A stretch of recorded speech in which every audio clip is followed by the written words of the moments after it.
Karen Wilson, a 43-year-old office manager at Riverside Financial Services, was having the worst day of her life. It began at 6:15 a.m. when her alarm failed to go off, leaving her 30 minutes behind schedule. Her rushed shower was interrupted by her teenage daughter, Brianna, banging on the door, complaining about needing the bathroom. By the time Karen made it to the kitchen, her son Tyler had used the last of the premium coffee pods, forcing her to use the generic brand she kept for guests. As Karen hurried out the door, balancing her coffee tumbler and leather portfolio, she nearly tripped over the neighbor's cat that had taken to lounging on her front steps. The tumbler tipped, sending hot coffee cascading down her silk cream blouse, the new one she splurged on last weekend specifically for today's quarterly presentation. There was no time to change. The stain would have to be hidden beneath her blazer. The interstate was backed up due to an accident, adding another 20 minutes to her commute. Karen's knuckles whitened as she gripped the steering wheel of her white Lexus SUV, watching the dashboard clock tick closer to her 9:00 a.m. meeting. She tried calling her assistant to delay the start, but the call went straight to voicemail. Perfect. When Karen finally rushed into the conference room at 9:17 a.m., 13 pairs of eyes turned to stare at her. Thomas, her direct supervisor, raised an eyebrow but continued his introduction. Karen slipped into her seat, feeling the coffee stain sticking uncomfortably to her skin beneath the blazer. Her presentation didn't go well. The projector malfunctioned halfway through, and Thomas interrupted repeatedly with pointed questions about discrepancies in her quarterly projections. These numbers don't align with our forecasting model, Karen. Did you not use the updated template I sent last week? He asked loudly enough for the entire room to hear. She hadn't seen any email about a new template. As the meeting dispersed, Karen retreated to her office and closed the door, taking deep breaths to compose herself. That's when her phone rang, her ex-husband David's name flashing on the screen. Against her better judgment, she answered. Hey, Karen, listen, he started, his voice carrying that Fox apologetic tone she'd grown to detest. I'm going to be late with the child support again. Just a couple of weeks. The restaurant is having cash flow issues and... You're always having cash flow issues, David, Karen cut in, her voice tight. The kids need new spring clothes and Brianna's college deposit is due next week. Figure it out, he replied dismissively. You're making 6 figures, for God's sake. I got to go. The line went dead. By 4:30 p.m., Karen had a throbbing headache and decided to leave early. She needed to stop at Westfield Market to pick up something for dinner, something simple since she lacked the energy to cook anything elaborate. As she pulled into the parking lot, she spotted an open space near the front, her usual Thursday spot, the one she'd been parking in for years during her weekly shopping trip. Just as she signaled to turn in, a blue Honda darted in from the opposite direction, smoothly sliding into the space. Karen's jaw dropped as she watched a young man with dreadlocks casually step out, bobbing his head to whatever was playing through his headphones. Something inside Karen snapped. The injustice of it all, her ruined blouse, her humiliating meeting, her unreliable ex, and now this final insult, felt overwhelming. Her day had been a series of people disrespecting her, taking what was hers, making her life harder. As she sat in her idling SUV, watching the man stroll toward the store entrance without a care in the world, Karen reached for her phone and did something she'd never done before. She dialed 911. 911, what's your emergency? The dispatcher's voice was calm and professional, cutting through Karen's anger like a splash of cold water. For a split second, her finger hovered over the end call button as rational thought tried to reassert itself. Was she really doing this? Karen glanced again at the young man now disappearing through the automatic doors of Westfield Market. His dreadlocks bounced slightly as he walked, and his baggy jeans hung low despite the belt. In her agitated state, these details transformed from mere fashion choices into something she perceived as threatening. Hello, this is 911. Do you have an emergency? The dispatcher prompted again. Karen cleared her throat. Yes, there's a suspicious person at Westfield Market on Maple Avenue, she said, her voice quivering with a mix of indignation and emerging doubt. He just took my parking spot and he looks dangerous. On the other end of the line, Letitia Coleman adjusted her headset and suppressed a sigh. A 12-year veteran of the county's emergency services, she had handled everything from heart attacks to house fires. But increasingly, calls like Karen's were clogging the system. She typed parking dispute into her computer terminal.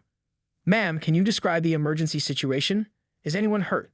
Letitia asked, following protocol even though she already knew the answer. Well, no, Karen admitted, watching as an elderly couple parked their sedan several spots away. But this man deliberately cut me off to take my spot.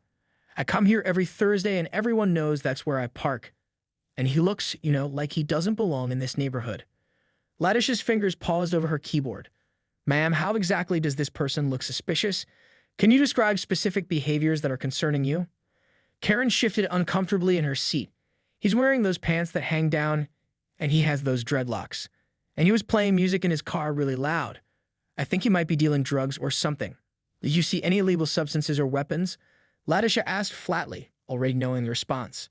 No, but you can never be too careful these days, Karen replied, her voice gaining confidence as she convinced herself of the righteousness of her call. I pay a lot in taxes for police protection, and I have a right to feel safe while shopping. Letitia took a deep breath, centering herself. In her earpiece, she could hear 3 other calls waiting, potentially real emergencies. But procedure demanded she treat every call as legitimate until proven otherwise. What is your name, ma'am? She asked. Karen Wilson. The reply came without hesitation. And you're still in the parking lot observing this individual? Yes, in my white Lexus SUV. I'm keeping an eye on him until police arrive. Letitia entered the final details into the system. Despite her personal assessment of the situation, department policy required her to dispatch an officer to any call involving a suspicious person, no matter how flimsy the justification. She assigned the call the lowest priority code, but knew it would still divert an officer from potentially more important duties. We'll send an officer to investigate. Please remain in your vehicle, Ms. Wilson. Do not approach or engage with the individual you're reporting. How long will it take? Karen asked impatiently, eyeing a newly vacated spot closer to the entrance. An officer will be there as soon as possible. Letitia replied professionally, though she knew as soon as possible for a low-priority call could mean 20 minutes or more. Is there anything else you can tell me about the situation before I let you go? Just that I don't feel safe, Karen insisted, though she was now scrolling through emails on her second phone, her initial fear already subsiding into irritation at the inconvenience of waiting. As Ladisha ended the call and immediately picked up the next one, a bicycle accident with injuries, she couldn't help but think about the ripple effects Karen's call would set in motion, the diverted police resources, the confrontation to come, and the indignity about to be visited upon an unsuspecting shopper whose only crime is taking an unassigned parking space. Officer James Rodriguez was finishing paperwork at his desk in the precinct when the call came through. Westfield Market, possible suspicious person. Low priority. He glanced at his watch. 4:47 p.m. and suppressed a groan. His shift ended at 5:30, and this type of call could easily drag on past that. With resignation, he gathered his hat and keys, nodding to his partner who was on the phone with the DA's office about a case from last week. Another suspicious person? Officer Diaz asked, covering the mouthpiece of her phone. Westfield Market, Rodriguez confirmed with a knowing look. It wasn't their first call to that location, an upscale grocery store in a predominantly white neighborhood where suspicious often translated to doesn't look like they belong here. Rodriguez had been on the force for 5 years, transferring to this precinct after 3 years in a busier district downtown. At 34, with a military background and a degree in criminal justice, he'd hoped to make detective by now, but found himself still responding to calls like this one. Calls that rarely involved actual crime but frequently consumed valuable police resources. As he pulled his patrol car out of the station parking lot, Rodriguez mentally rehearsed his approach. These situations required delicacy. The caller would expect immediate validation of their fears, while the subject of the call would likely be confused, embarrassed, or angered by the unwarranted scrutiny. His job was to de-escalate, document, and depart without making anyone feel like their concerns were illegitimate, even when they clearly were. The drive to Westfield took 12 minutes. Rodriguez spotted the white Lexus SUV immediately, parked in the fire lane with hazard lights blinking. A middle-aged woman with highlighted blonde hair was sitting inside, scrolling on her phone. As his patrol car pulled up, her head snapped up, relief washing over her face. She immediately began to exit her vehicle. Ma'am, please stay in your car, Rodriguez called through his open window as he parked. She reluctantly complied but rolled down her window in anticipation. Rodriguez approached, badge visible, posture relaxed but alert, a stance carefully cultivated over years of training. Good afternoon, ma'am. I'm Officer Rodriguez responding to a call about a suspicious person. Are you Karen Wilson? Yes, that's me, she replied, nodding vigorously. Her voice dropped to a near whisper as she leaned toward her window. Thank you for coming so quickly. He's been in there almost 15 minutes now. Rodriguez took out his notepad. Can you describe this person again for me and tell me what suspicious activity you observed? Karen straightened up. Well, he's a young black man with dreadlocks wearing baggy jeans and a red hoodie. He took my parking spot. I always park in that spot on Thursdays. Everyone knows that, and when I honked, he just ignored me and went inside. Rodriguez's pen paused over his notepad. And what criminal activity did you observe? Karen blinked, momentarily thrown by the directness of the question. Well, he was playing that loud rap music and the way he was walking. It just seems suspicious. "This is a nice neighborhood, officer." Rodriguez maintained his neutral expression, though a muscle in his jaw tightened almost imperceptibly. So the suspicious activity was taking a parking spot and walking into the store while listening to music. "It's more than that," Karen insisted, color rising to her cheeks. "He looked like he didn't belong here, and I've seen on the news how people like that sometimes case a place before robbing it." Rodriguez wrote something in his notepad, then looked up. "I'll go inside and check it out. Please remain in your vehicle." As he walked toward the store entrance, Rodriguez cataloged the elements of this all-too-familiar scenario: the coded language, people like that, the presumption of ownership over public space, my parking spot, the expectation of immediate police action based on nothing more than discomfort with someone's appearance. He'd need to file a report after this, documenting another incident where police resources were diverted to manage what amounted to a sense of entitlement rather than an actual threat. Inside the sliding doors of Westfield Market, the cool, air-conditioned interior offered a momentary respite. Rodriguez scanned the front of the store, already formulating how he would approach the young man who'd unwittingly become the subject of suspicious activity report number 349 of the year, and it was only April. Inside Westfield Market, Marcus Johnson stood in the produce section, carefully selecting ripe avocados. At 28, he'd recently been promoted to head of the music department at Riverside Academy, the private school across town. Today was his mother's 65th birthday, and he was planning to make her favorite meal: fish tacos with homemade guacamole, the recipe she taught him when he was just 12. Marcus placed the avocados in his basket beside the cilantro, limes, and fresh tilapia. He scrolled through his phone, checking his mother's text to make sure he hadn't forgotten anything on her birthday dinner wish list. The message ended with 3 heart emojis, making him smile. After 20 years of working double shifts as a nurse at County General to raise him and his sister as a single mother, Diane Johnson deserved everything good in life. When Marcus noticed the uniformed officer approaching, his first thought was that something had happened at the front of the store, a shoplifter perhaps, or a medical emergency. But the officer was walking directly toward him, gaze fixed and purposeful. "Excuse me, sir," Officer Rodriguez said, keeping his voice conversational. "Could I speak with you for a moment?"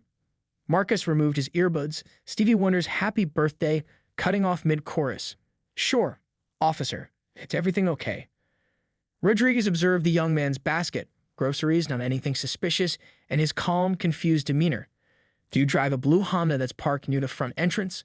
"Yes, that's mine," Marcus confirmed, a crease forming between his eyebrows. "Is there a problem with my car?" "No, sir. Someone called in a report about a suspicious person entering the store and your vehicle was identified. Just doing a routine check. Can I ask what you're doing here today?" Marcus looked down at his grocery basket, then back at the officer, disbelief spreading across his features. "Shopping for my mom's birthday dinner," he said slowly, the reality of the situation dawning on him. "Someone called the police on me? For shopping?" Rodriguez maintained his professional demeanor. "Sir, I'm just following up on a call. Do you have ID with you?" Marcus carefully set his basket on the floor and reached for his wallet, aware of how this movement might be perceived. The familiar mix of anger, embarrassment, and resignation washed over him, emotions he felt too many times before. Shoppers nearby began to notice the interaction, some slowing their carts or pretending to study nutrition labels while watching. "Marcus Johnson," Rodriguez said, examining the driver's license. "You live on Oak Ridge Drive?" "Yes, with my mother. I'm a music teacher at Riverside Academy," Marcus added, the automatic explanation of his legitimacy coming out before he could stop himself. He'd learned over the years that providing his profession sometimes eased suspicions, a fact that both helped in the moment and bothered him afterwards. Rodriguez handed back the ID. "Thank you for your cooperation, Mr. Johnson. There's no issue here. You're free to continue shopping." "Can I ask why someone reported me?" Marcus asked, his voice level but tight with controlled frustration. Rodriguez hesitated, weighing department protocol against human decency. A woman reported someone taking her parking space and entering the store in a manner she found concerning. Marcus' eyebrows rose. "The parking space? I took someone's assigned parking space." "It's a public lot, sir. No assigned spaces," Rodriguez clarified. As they walked toward the front of the store, Marcus spotted Karen through the large front windows, still sitting in her SUV. Recognition flickered in his eyes, not of Karen specifically, but of the situation.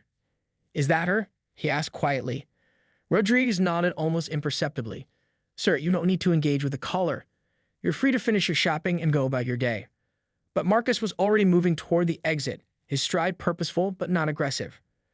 Rodriguez followed, alert to the potential for escalation but seeing no signs of threat in Marcus' body language. Outside, Karen straightened in her seat as she saw the officer emerging with the suspicious person, she reported. She felt a surge of vindication as she unbuckled her seatbelt and opened her door, preparing to add her additional observations about the young man's threatening presence. But the words died in her throat as Marcus approached her car directly, Rodriguez a few steps behind. "Did you call the police because I took a parking space?" Marcus asked, his voice steady despite the emotion behind it. He stood a respectful distance from Karen's SUV, hands visible at his sides, a posture he learned through years of navigating such encounters. Karen's hand fluttered to her throat. Up close, the suspicious person looked nothing like the threatening figure her mind had conjured. His eyes were tired but kind, his clothes clean and ordinary. A simple red hoodie over a collared shirt, the kind teachers wore on casual Fridays. I was concerned about suspicious activity, she stammered, glancing at Officer Rodriguez for support. Finding none, she continued, "You took my parking spot. I always park there on Thursdays." "Ma'am, the market has confirmed there are no reserved spots in this lot," Rodriguez interjected calmly. "Every space is first come, first served." By now, several shoppers had paused near the store entrance, some openly recording with their phones. A woman in a Westfield Market employee uniform stood in the doorway, arms crossed, watching the scene unfold. Karen noticed the audience with growing discomfort. "You've had no right to call the police on me," Marcus continued, his voice gaining a slight edge. "Do you understand what could have happened? How these situations can escalate?" Karen's gaze dropped to her lap. The enormity of what she'd done was beginning to sink in. She potentially put someone in danger because of a parking space and her own bad day. "I'm buying ingredients to make birthday dinner for my mother," Marcus said, holding up his shopping bag.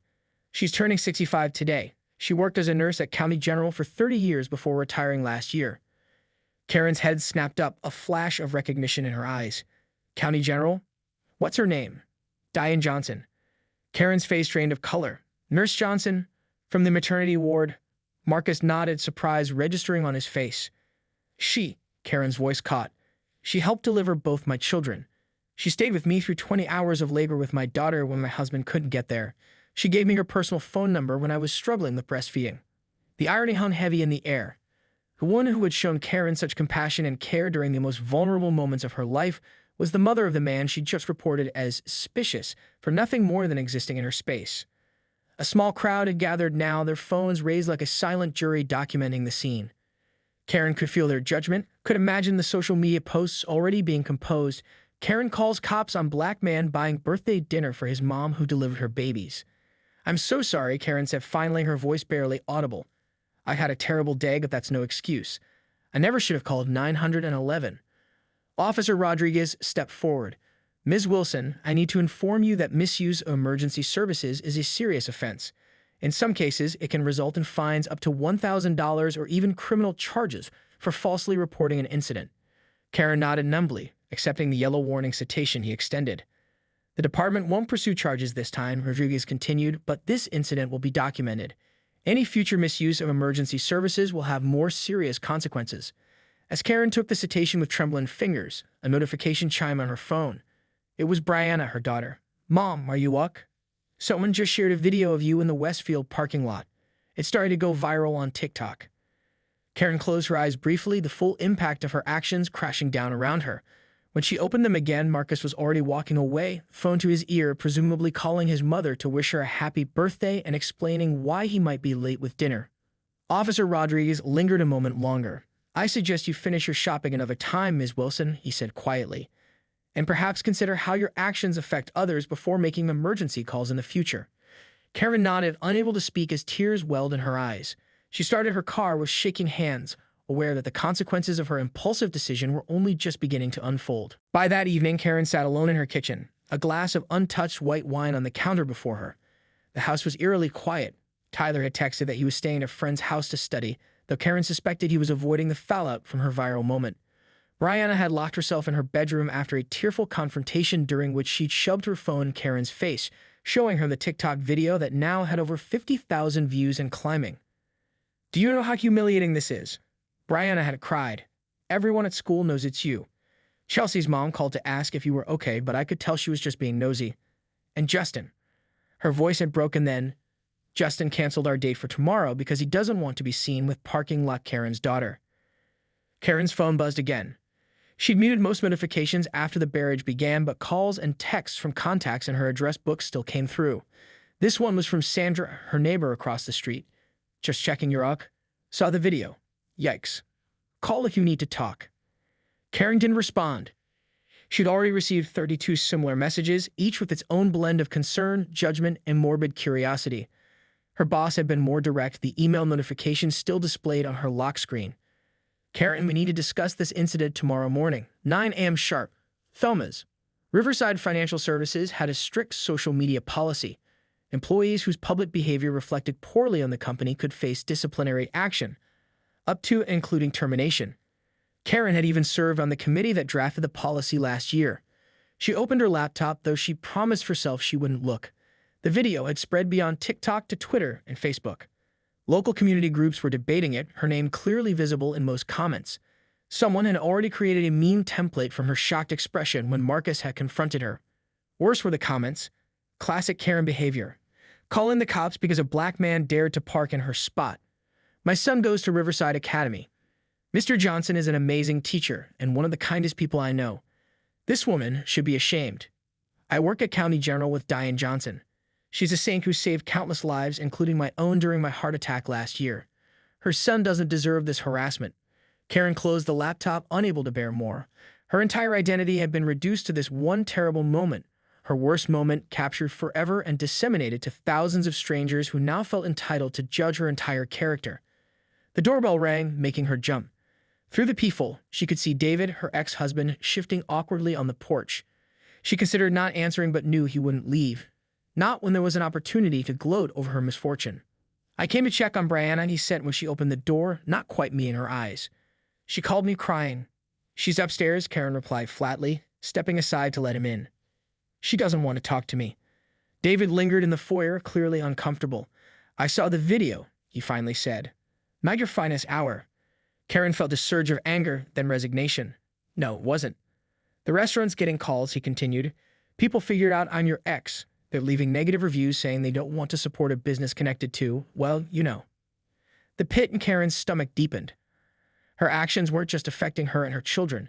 They were radiating outward, touching lives she hadn't even considered. After David went upstairs to talk to Brianna, Karen returned to the kitchen and finally took a sip of her wine. The woman in that video, the entitled angry woman who called the police on an innocent man over a parking space, was that really her? Had she always been that person? Or had she become her gradually, one small grievance at a time? As Mike fell, Karen sat in the darkened kitchen, replaying not just today's events, but a dozen smaller moments from recent years, times when she demanded to speak to managers, when she made assumptions about people based on appearance, when she wielded her privilege like a weapon without even recognizing it. For the first time, she saw herself as others might, privileged, entitled, and thoughtlessly harmful.